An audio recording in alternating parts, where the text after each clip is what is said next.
The U.S. has been conducting a number of strikes on alleged drug cartel boats in international waters. And when talking about it, President Donald Trump has said this. Every boat is saving 25,000 lives, and you can see it. The boats get hit, and you see that fentanyl all over the ocean. It's like floating in bags. It's all over the place. There have now been more than 10 strikes reported by the administration, which would add up to 250,000 Americans by the president's numbers. But it's not that simple. In his posts about the strikes, President Trump has repeatedly argued that illegal narcotics like fentanyl carried by the vessels have been poisoning Americans.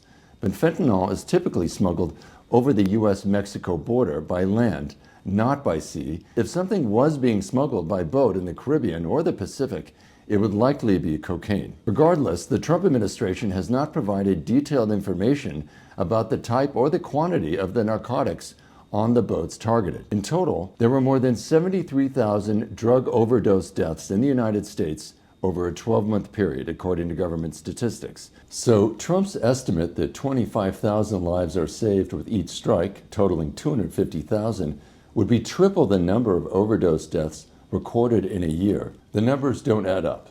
In a statement to NBC News, the White House defended Trump's numbers, telling us that, quote, if those drugs had reached our shores and entered our communities, they would have potentially been able to kill tens of thousands of Americans, as the president stated. The lack of information about the intelligence, rationale, and goals of the administration's war on drug trafficking is starting to raise serious concerns among members of Congress from both parties. If this president feels that they're doing something illegally, then he should be using the Coast Guard.